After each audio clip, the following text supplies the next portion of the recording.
அப்புறம் இது வந்து இங்க சாப்பாடா சாப்பிடறதுக்கு என்ன வேணும் இங்க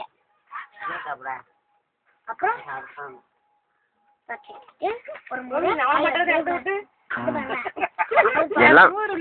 எல்லாம் பிரியாணி தான் சாப்பிட போறீங்க? பிரியாணி சாப்பிட கிளம்பி வந்தாச்சு. அவங்க அப்பா சொன்னேன்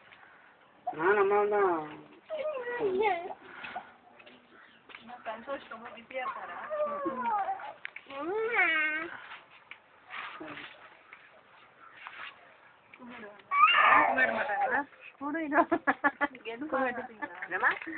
குங்குமம் வைக்க மாட்டாங்க.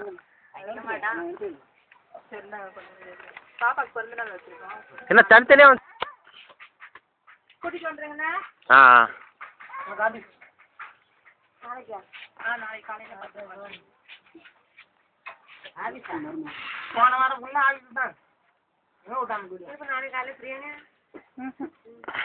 புரட்டாசி மாசம்ல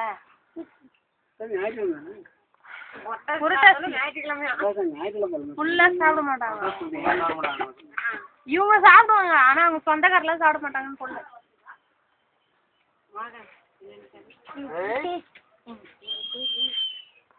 அங்க பொண்டாட்டி வந்து நானும் அப்ப இங்க இருக்கியா?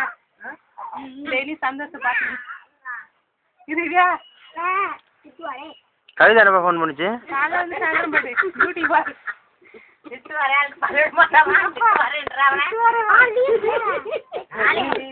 எட்டு நாள் லீவா? ரொம்ப தானே ஒரு நாள் குறைஞ்சிட்டேப்பா. இன்னைக்கு போயிடுச்சுல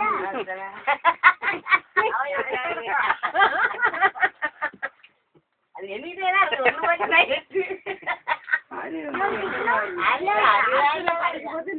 என்னைக்குதான்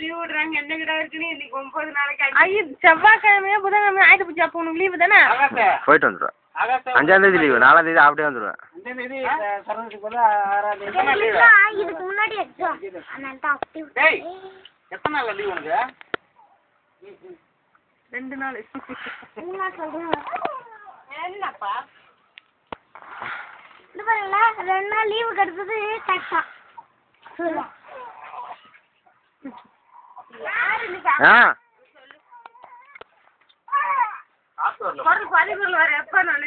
ரமலை கொடுக்கு இங்க உட்காருமா. ஆமா கடை லீவு. நாளைக்கு வந்து கால் பண்ணிக்கிறேன். யாராவது காலை ஓடுறது இல்ல. நம்ம ஊர் பஸ் ஸ்டாண்ட் என்ன காலைல 6 மணிக்கெல்லாம் சீக்கிரம் கூட லேட்டா தரங்க அதுக்கு முன்னே திறந்து வச்சிருக்காங்க. ஏய் கூட பாட்டு தர முன்னாடி போய் செய்வாங்களா?